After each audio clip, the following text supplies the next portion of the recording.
let's talk about it.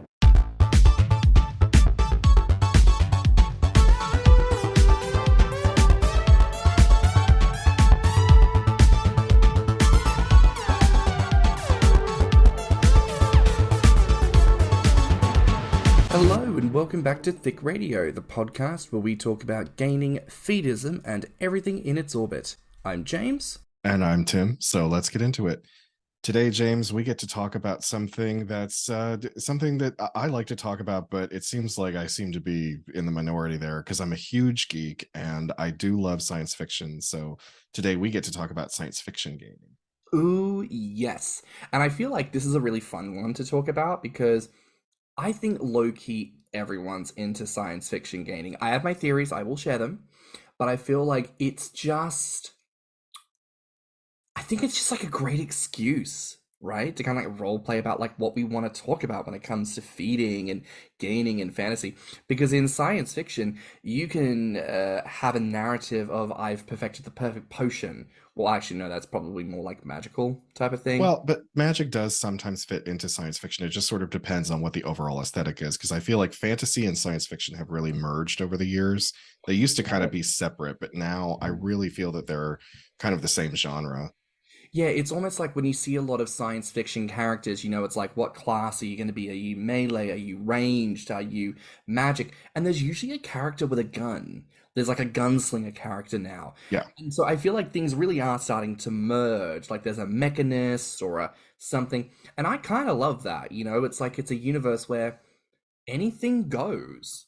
Like, anything is possible. Anything and anything, everything you can think of is, I mean, yeah, sometimes the mechanism by which it happens can be a little contrived, but you know, it's still, it opens the doors to be more creative with it.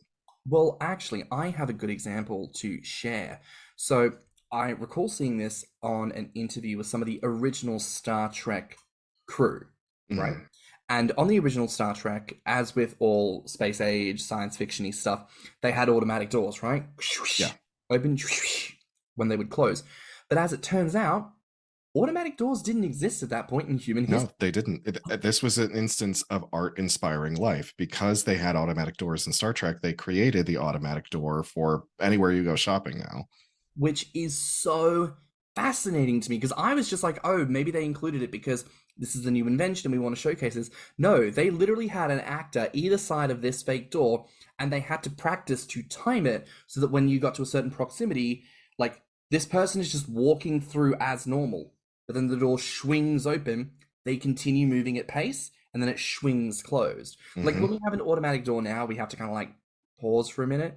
But have you noticed over the years, automatic doors are getting like a lot more. Yeah, because I remember the days when if you weren't paying attention, you could slam right into it. You have to stand in the spot, wait for a couple seconds, and then it would open. Whereas now it's like, it's almost at that Star Trek level of, I don't have to have a break in my day. I still instinctually slow down just in case, but there's still a sense of like, you could just keep on walking and the doors will swing out and swing in. And I feel like that's so cool, right? Like, maybe science fiction gaming won't inspire an artificer to create an actual immediate instant weight gain Probably not. medical drug. However, imagination keeps me alive. I don't know what I'm saying here.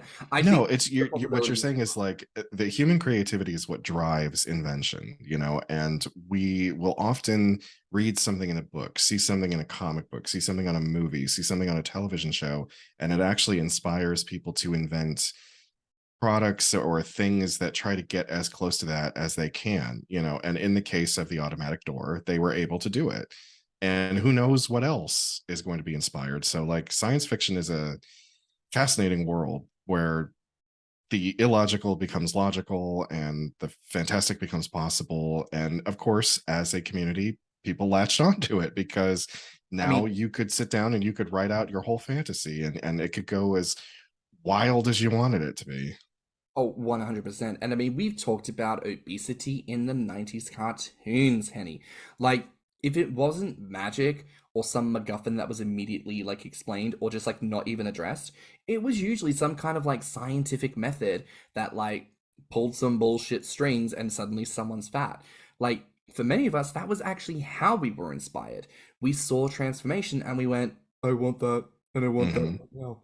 And I kind of love it. So I think it would be really cool to kind of talk about even like fat representation in science fiction. Because when you think about it, the way in which fat is represented in the media generally is presumed realistic. And by Yeah. presumed realistic, I mean there is a stereotypical narrative wherein fat people are too fat to walk, and we're dumb, and we're smelly, and we can't stop eating or farting, and we only exist to make other people feel better, right? Like, Hmm. fat people in the regular world are very much limited by this presumption, which of course informs fat phobia and all the other bullshit we have to deal with. We've talked about this and we will talk about it more, but that's not the point. Yeah. In science fiction, we are not restrained by this. I mean, one of the best examples of that is Wall-E, right? Yeah. Because humans went to space, a couple hundred years passed, I think, and everyone got fucking fat, but everyone was also on an automatic flyer. So they weren't impeded by their immobility. They had freedom to just eat and be Yeah. fat Yeah. and just chill. So science fiction can grant a real sense of freedom, and I love that. So I mean, kind of putting this out there, what are some of the most iconic science fiction representations of obesity that you can think of? Well, one of the ones that is very prominent for me because I am a fan of Dune, and I've mentioned this before. But it's kind of tricky because this character is a villain and presented as being very underhanded and very manipulative. But the Baron Harkonnen from Dune is an obese character who is in fact so fat that he can't walk, and he has anti-gravity devices that are placed on like his clothing and whatnot so that he doesn't have to walk. He just sort of floats. And interestingly enough, every single adaptation of Dune that I have seen, they make him fat, but they make him more realistically fat, as if like, okay, he's not so fat that he can't walk. Like, he is described in the book as being too fat to walk, so they usually just put some padding on the actor and they're like, yeah, he's morbidly obese now, but still I can see that if he were to stand upright, he'd be fine. Like, this guy can obviously still walk. It's interesting you mentioned that because you and I watched The Sandman together, and you Yes. mentioned this that, you know, it's done an incredible job of being faithful to the comics and the original book, but perhaps one of the character designs that is the least faithful to the original is Despair, who Yes. in the original comics you mentioned they had like tusks basically. Well, in the comics, she is drawn kind of monstrously. She's drawn to look like sort of the least human out of that whole family of beings. She's very short, she's very squat, she's morbidly obese, she's naked, her skin is gray, and her teeth has like this terrible like underbite, and she actually has like tusked bottom teeth. Like, she's drawn to look very monstrous. However, in the adaptation that we saw, she kind of looked like anybody. She kind of looked like anyone that you've ever run into in your life, just like an obese woman, but like looking so nondescript that you'd never know that she was supposed to be this cosmic being. I think what I like about that transformation, and similarly to how you mentioned the transformation in Dune, again, fat phobia, it's a worldwide thing, it's systemic, no one escapes from it, including our authors and creators. And so it's easy enough to create a character and think nothing of the notion of, oh, they're so monstrously obese that they cannot move, right? And we don't think beyond that point. But similarly to how we often portray trans people in the media to be intentionally deceptive and of a rape themed nature, as if the entire notion of being transgender is to sneak into bathrooms and peek at people's genitals. Like, it's weird and it's Hmm. reductionist to the point of that's kind of wild, like beyond wild. And with obesity, it's the exact same thing. When we reduce people to the point of being incapable of motion, you know, we are saying their fat is so encompassing that they're capable of nothing. Even if they are villainous, they're capable of nothing.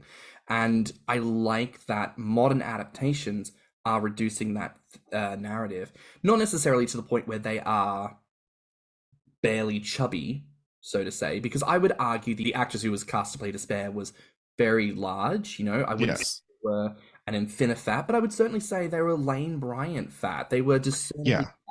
no context would you look at them and think they were thin or curvy as opposed to fat, in my opinion.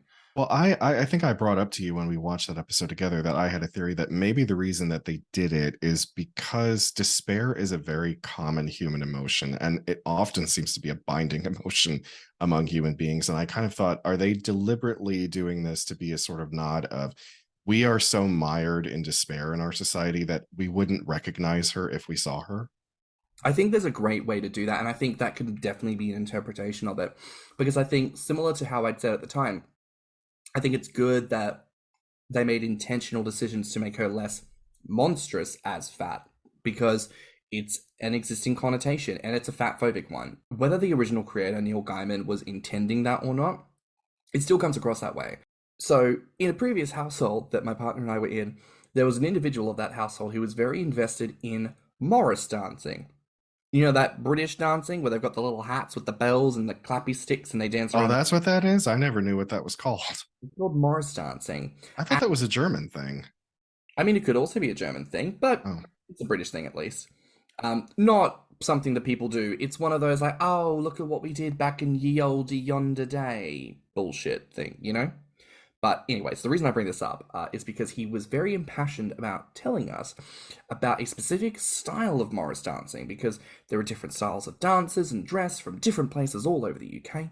And there was one on the western border of England where they would do blackface, which was not based in racism, apparently, but it came from the town didn't like the culture of Morris dancing. So in order for them to feel free to dance, they had to cover themselves in coal dust from head to toe so that they were unrecognizable. Oh, okay. Masking. Which, okay, I understand that, and that makes sense in my head, but also the conversation point on blackface is so much so that I would not be able to divide the two. Yeah. So, in a similar fashion, I see the link. The source material and intent of that form of Morris dancing is not blackface. However, because of the placement that blackface has in the world, it cannot be distinguished. So Yeah. therefore, it has to be treated as, we will step clear of that. Similarly so with the fat phobic representation. It may not have been the intention of creating a fat phobic idea of a character.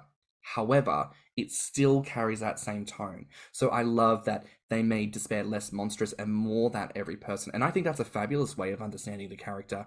Despair is, I dress slovenly and I'm not looking after myself, you know, making that the narrative as opposed to completely and utterly monstrous. Or in the case of Dune, yes, I'm fat because I'm probably gluttonous and an over-consuming, all-powerful lord, but I can still stand and still command respect because I'm still this powerful entity, you know?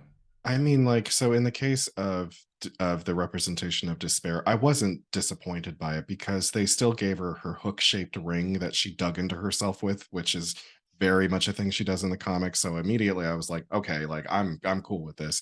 And then in the case of Baron Harkonnen, like, yeah, they might not make him as fat as he's in the books, but they really, every actor that I've seen play this, well, with one exception, most of the actors that I've seen play this character, they get him right. They get the whole villainous puppet master pulling the strings behind the scenes kind of thing. And like, because the actors bring that energy, I'm not disappointed that it doesn't look exactly the way it was described in the book. So I kind of want to circle in here, focusing more on like science fiction in gainer fiction, so to say. What do you think are the most common themes that you come across? It's usually like a instantaneous kind of fattening story.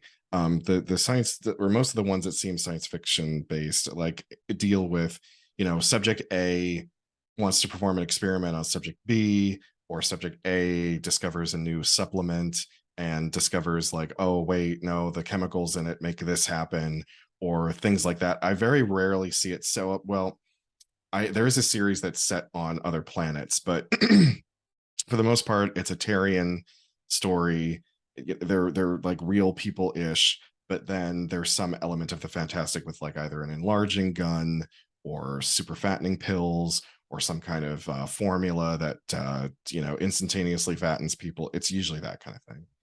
Yeah, I feel like a lot of the science fiction, gainer fiction stories that I read have this element of like nerd in high school or nerd in university that's bullied by the jock, but because he's a super genius, he's figured out a way to get his revenge. He's created a pill or a machine or a gun or something that he's going to use it on the jock, and the jock's going to turn into a big blubbery mess, and the nerd takes advantage of that type of thing.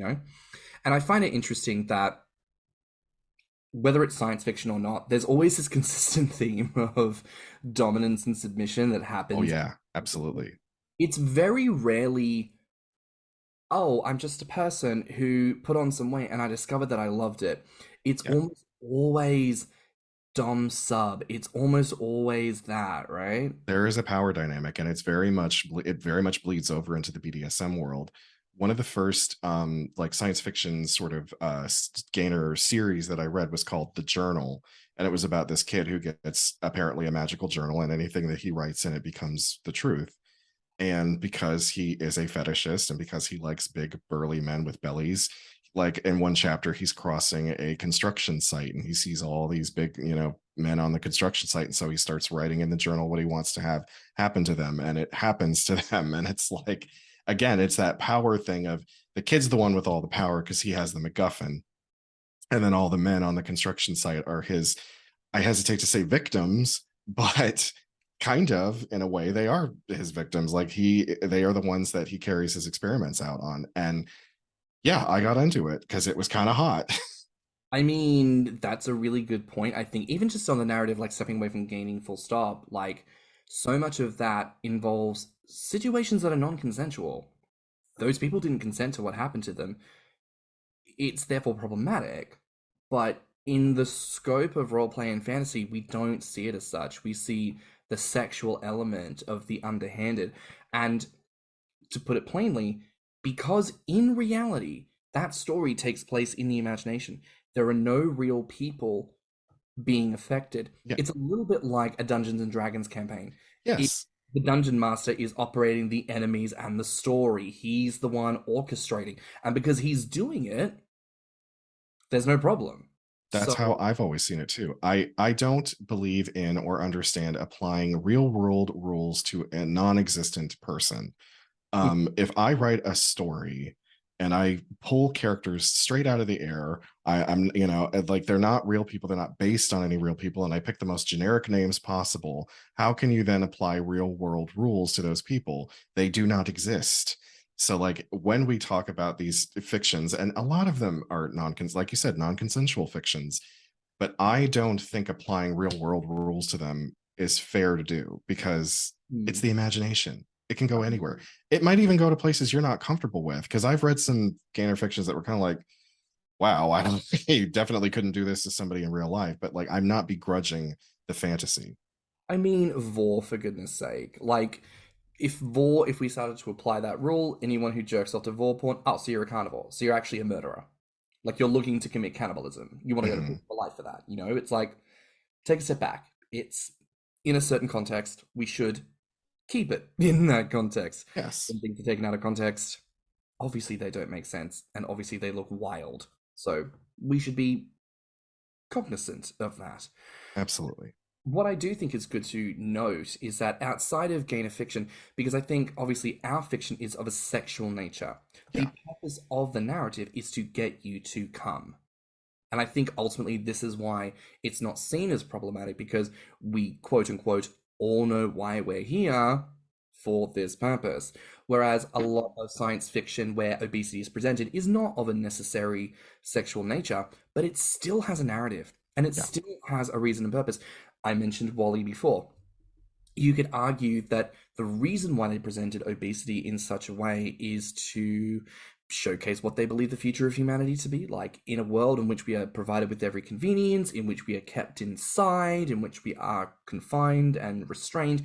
We would not be thin, we would not be active, we would become lazy, and that perhaps the story of Wall-E is seen as a cautionary tale. Absolutely. I could see what they were doing with it. They were like, oh, this is what humanity has been reduced to. That's kind of how I felt they were looking at it. Like, oh, in the future, we're all going to be like this, and we're all going to keep the same cup, and we're all going to eat literally everything that we eat out of one friggin' cup. Like, I was Mm. like, I see what you're doing here, because at the end, obviously, they go back to Earth, and then they realize that they have to participate in restoring the paradise that they had left behind. So I think that it was that whole narrative of now you have to pull yourself up by your bootstraps and actually do something with your life. Which is a narrative often associated with fat people. You have to pull yourself up by your bootstraps and put down the fork, fatty. You have to lose the weight. You have to finally take care of yourself. You have to eat a vegetable. Do you even know what a vegetable looks like? It's a very clear and not at all subtle anti-fat Yeah, narrative. very heavy-handed, I would say. We just jerk off to it, and because that's what we do as gainers. We see. I know we will take anything and turn it into something to fap over. Oh my god. But there's a particular character I think worth focusing on, the Captain B. McCree, Mhm. um, who, like his predecessors, he was manipulated by an AI who was trying to keep him under control.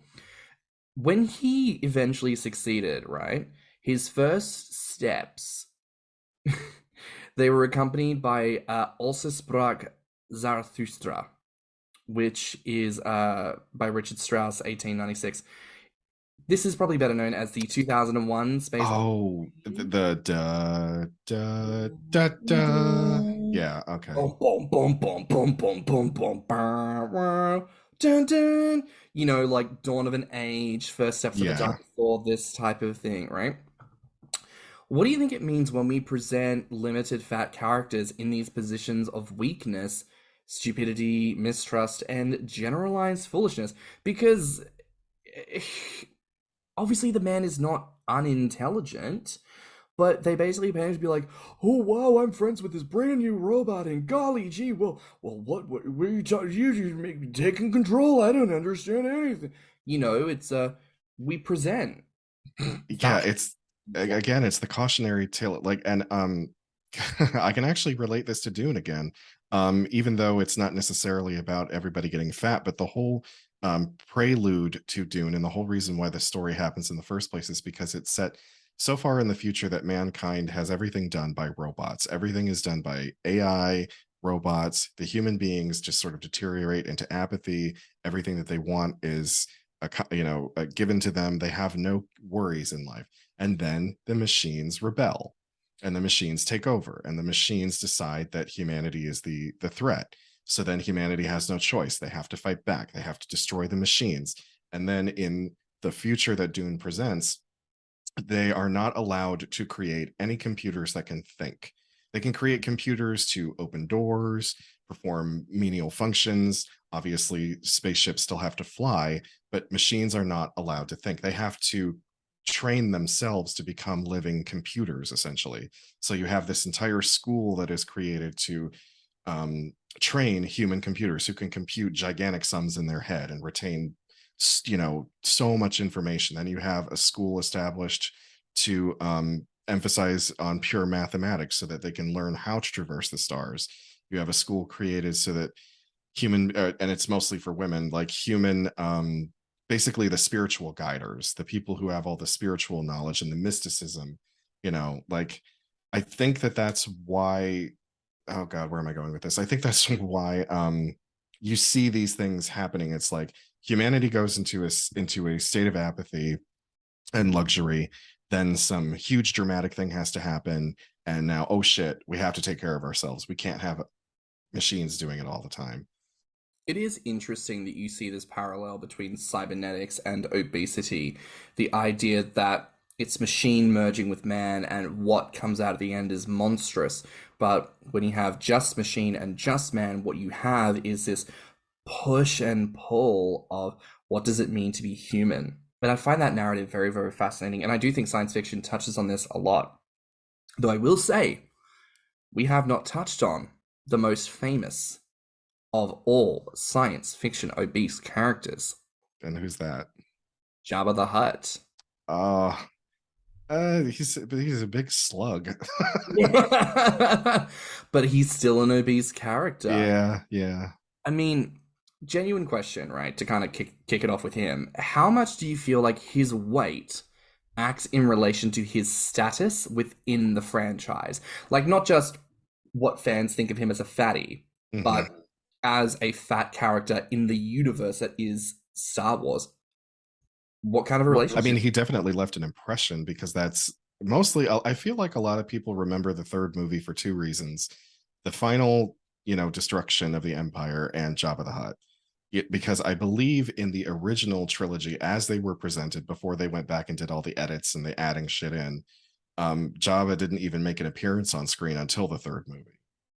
And the first introduction that everyone got was this gigantic slug-like creature with the gross tongue, and that he was a lech because he had all these women in bikinis chained to him. Like, I mean, so again, not so softly handed notions of gluttony, of greed, of consumption. You don't just need one woman, you need 100. And the moment they stop satisfying you, you throw them into the pit to be consumed for your entertainment. Like, there is a strong narrative of that. However, I feel like Jabba gives us something that no other character in science fiction does because he is formidable. yeah. I haven't seen Dune. I can't speak to the Baron Harkonnen. However, when I think of the obesity of the captain or any of those humans, girl, you push them off their little trolley. They're just wiggling them fat legs like, oh, what do I do? Like, defeated, done, down for the count. Jabba the Hutt, so fat that literally could not be stabbed to be killed because he had so much blubber protecting him. Like, I think when someone tried to stab him, it was one of the slaves stabbed him. He laughed because it couldn't get to anything vital, so he just threw them into the pit to be consumed, right? Mhm. Like, that is formidable. That Yeah. is powerful. And we don't really see that very often. You see that with maybe someone like Ursula, right? Which again is Mhm. maybe more fantasy than science fiction, but still, the size was presented in such a way that it's very formidable when she bursts out of the Vanessa costume and she's crawling along the deck to get to Ariel. She's taking up the whole screen, and you get this real sense of something, a movable force, this power coming at you. And I Yeah. think really, really impactful. So I want to query with you, can you think of any other examples of where the obesity or fatness of a character in science fiction wasn't treated as a weakness? Kingpin from the MCU, and even Ah, even before that character made any debuts on screen, because there's been several like iterations of him at this point, but like even from the comics, I can remember reading Spider-Man comics, and you know the ones that the Kingpin was in, and then like I remember at some point it was kind of explained that his size has never impeded his ability to do anything, and that in fact he's much more agile and capable than people assume he is just by looking at his size. Like a lot of people underestimate the Kingpin as a good fighter, but he actually is quite a good fighter. And I believe that Vincent D'Onofrio has been the most recent person to play him. correct. And he's a big guy, and he always has been a big guy. I mean, I've seen many things that he's been in, and he's like always been big. Oh, But that bigness has never impeded, well, except for maybe in Full Metal Jacket, but like most of the other roles that he's played, the fact that he's a large man has never slowed him down or stopped him, or even been an issue in his character. I saw him for a brief time on the Ratched series, and I thought he was fabulous as the governor, the one who was sponsoring the hospital, because he was fat. He was obviously very well fed, rich man of a certain era, but he certainly carried himself with a sense of internal power. Like, yes, I'm jolly. You all love me, of course. But you know good and goddamn well that when he runs the operations behind the scenes, he has a gun to somebody's head. If you don't do this, I'm going to shoot your baby in the face. And again, that's a power. That's a power and conviction of character. And, you know, I hate to say it, but I think one of the reasons why we celebrate powerful, obese villains is because for all their critiques and for all the potential of not so soft handed approaches to what we think negatively about obesity, I don't really know of any positive plus size characters. I can think of one, but I believe that he is fairly recent. Again, I'm not really up on comic books the way that I should be, but I believe that there is a hero in one of the current Marvel comic book titles named Golden Ball, and he is a very husky. Oh, I've heard about him. His power is he shoots golden balls. Yeah, but then I remember reading too that it's a little bit more sophisticated than that. Like apparently it's a power that has yet been like really untapped and what his potential is. But I just remember seeing his image and being like, oh, here is a plus size character of color, because I can't remember exactly what his ethnicity is supposed to be in the comics, but he's a person of color in a positive light, being a hero, and no one brings up the fact that he's overweight. So I do feel like we can actually talk about comic books here because, some of the metric of how characters in comic books get their superpowers is of a scientific nature. So I think that does kind of blend into science fiction a little bit. But, while I don't know about Goldball, if I reflect on any other fat character I know, the Blob, big Yeah, yeah. And Zephyr. sometimes he's a villain, sometimes he's an anti-hero. He's mostly a villain, but The only character I know that is discernibly plus size, whose powers aren't necessarily in relation to their size, is a girl called Zephyr. But then she's called Zephyr. She's a fucking hot air balloon. Like, that's her superhero name because she has powers of flight. And Goldball, I don't know what particular shape he is, but, the dude shoots round spherical objects out of himself. Not to try and draw too much speciation and rumor there, but like, discounting these two and the potentials of that, every character that has power and is fat, their power is in relation to the fact that they're fat. That's like making every black character like, ooh, African tribal ancestry power. If I clap my hands and dance around, they come out with spears and shit. But there are quite a few that do that. I Okay. mean, you have Black Panther, you have Vixen from DC, and Vixen's power is she can tap into any, like she can take on the traits of any animal, but she does it through a spiritual talisman that I believe is of African origin. So as much, you're right. That would be like if they did that. However, there are some examples of them actually doing that. I suppose in contrast to that, there is no lacking in black heroes, is there? Yeah, no, there's plenty. Yeah. There are plenty of black heroes who have nothing to do with a theoretical African-based power. So that when you have characters who do have an African-based power, that's fine. And they're probably characters who are from Africa and rep their country and lean into the history and lean into the culture. Whereas fat people who are like, your power is to be heavy, or your power is to consume anything put in front of you. Like, yeah, it does take on a much more stereotypical thing when it's a fat character. Because like the Blob, aside from the fact that he's fat, his actual mutation allows him to create a gravitational field around himself in order to become completely immovable. sure, but like, insert joke about your mama's so fat she got her own gravitational pull. Do you see what I'm saying? It's like, even if you give a cool credence to the power, and it is a cool power, it's still in relation to their obesity. Yeah. It's like if you swapped it and all these characters were thin and then they had these fat related powers, you just go, oh, okay, that's that. But what if Iron Man was obese? And therefore every suit he had to make was large and spacious and held accommodation. You could actually create a narrative of really funny memes. He rescues the character by bringing them into his suit, and it's roomy enough that they get a leg to themselves. He's like, well, I had to build it out for some extra padding, and then I thought, why stop there? I put a jacuzzi in the back. You could make genuine comedy out of something similar to that, or, even something as simple as like Fat Thor. Right? Because we got Fat, who was barely fat, but anyways. I know. Again, his picturing was not fat because, because he was eating and drinking. Well, yes, it's because he was eating and drinking so much. He always ate and drank a lot, but it was because of depression. That was different. And then he became the quote-unquote fat loser playing Fortnite. You know what I mean? It's like, the question I want to ask you here is, what do you think needs to happen differently in science fiction narratives when it comes to fat people? The same thing that we've said about narratives of any genre is that it needs to be characters that just happen to be fat, not their entire character is based around the fact that they are fat. You need to have well-written characters, protagonists, and even villains that just incidentally happen to be big. Because when you make it all about their bigness, that's when they fall into the trap of, like, again, we'll mention another comic book character. I think her name is Big Bertha or something like that.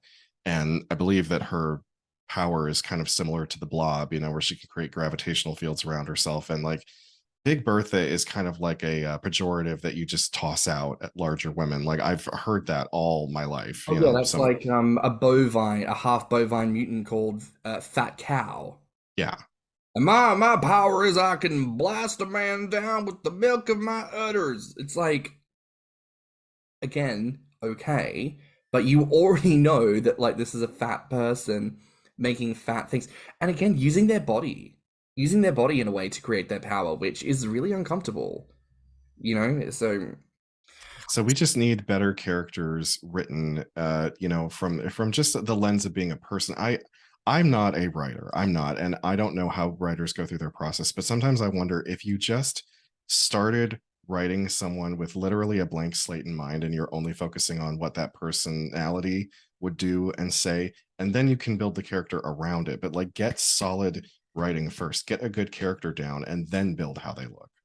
I remember years ago on Tumblr when I was first trying to get into creative writing, there was a comment by someone which was, listen, do you struggle to write fully fleshed out characters? Uh, Write them as if they're all men, and then just change the gender and race. Yeah, yeah. That's And probably how we got some of the best female characters ever. Like, I bet Ellen Ripley started off as a man in the writing process. yeah, Alan Ripley, boom, change it to Ellen.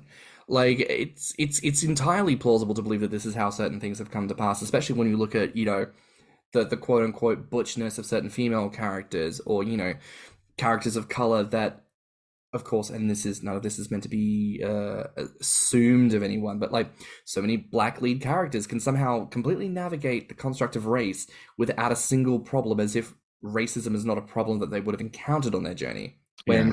considering what we know about race, they absolutely would have done, but they just didn't present it, likely because the character was written as white and then reshuffled, and it's not a bad thing to it's not a bad thing if it helps you to write good characters.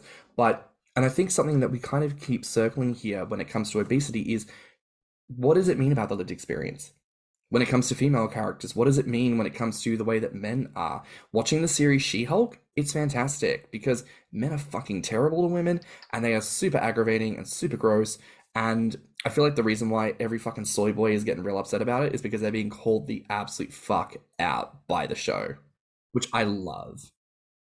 Reasons why Black Panther is so good is because it leans into the literal beauty and incredulousness of like Afrofuturistic, Afropunk, Afrofuturism, Afrocentric, Afro everything from a position of power and celebration, right? Mm-hmm. We need to work towards having that with obesity and with fat people. So I just feel like we need to write more characters. We do. And I mean, I wish that I was a talented writer because I would love to do that myself. I have dabbled a little bit in fiction here and there, but it's very much for a specific audience. And maybe when it comes to like gaining fiction, maybe it's a question of like exploring other narratives of obesity. Like, yes, obesity from a fetish perspective, restriction and restraint, overfed, non-con, all the good shit that we normally jack off to. What about trying to write some kind of like gainer romance? Like an actual love story of like, I feel like people have tried. I believe that with the ability to self-publish on Amazon, that several have been doing that. Like I believe that Eagle Sky Day, I think, is the author's name, and he, well, I shouldn't say he because I don't actually know their gender. So they write a lot of gainer fiction and self-publish on Amazon, and I believe that several of them are romance stories. I have not read them, but Eagle Sky or Eagle Sky Day. I think that that's their name. I could be completely wrong, but I believe it's Eagle Sky Day or something along those lines. Try to look up, if you're going to go on Amazon, the book section, look up, what was the title? The Belly Boy Ballet or Ballet Belly or something like that. Okay. I'll have to look at it.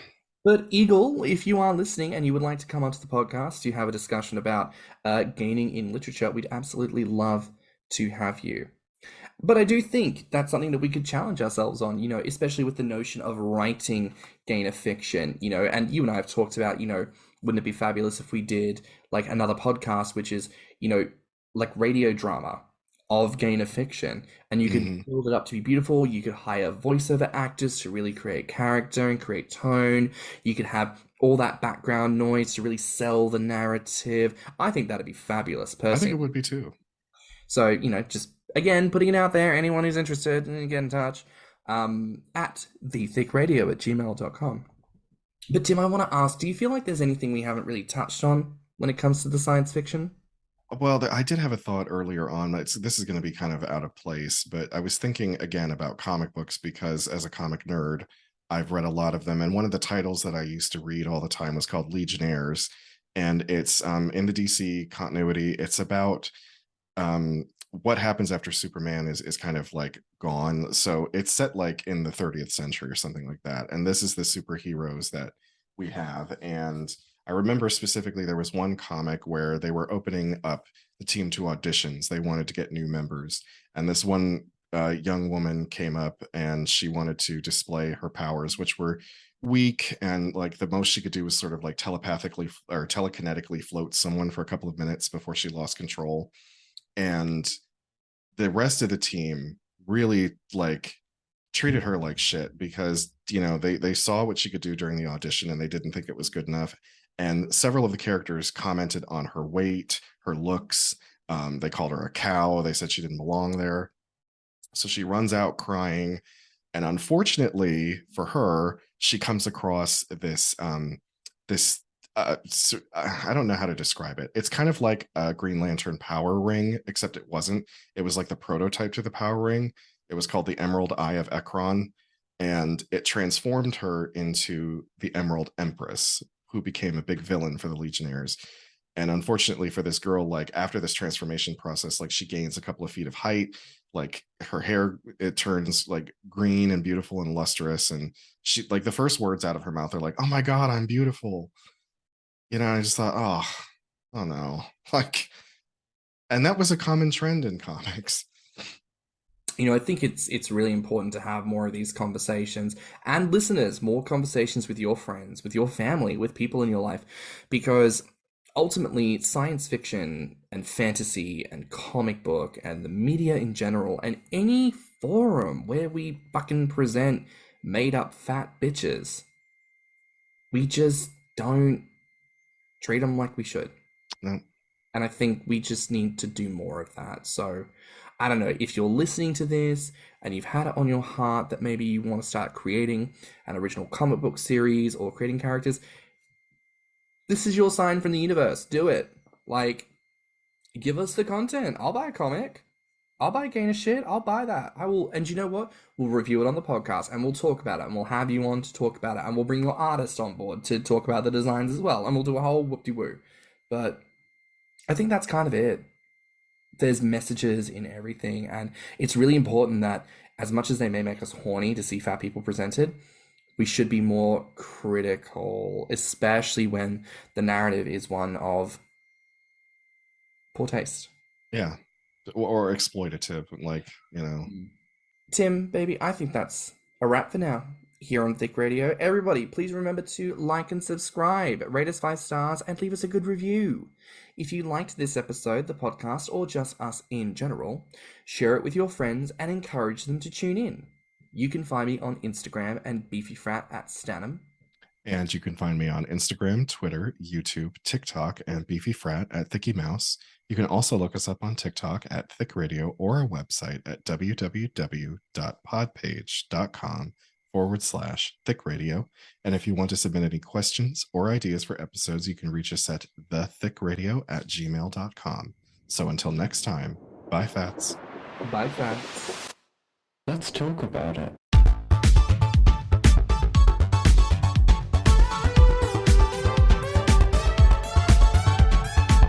Thicc Radio is a Patreon and Anchor app podcast produced by Stan and Thicky Mouse. Mixed and mastered by Stan. Our artwork is provided by Lokitu. Our theme song is provided by Body by Cream.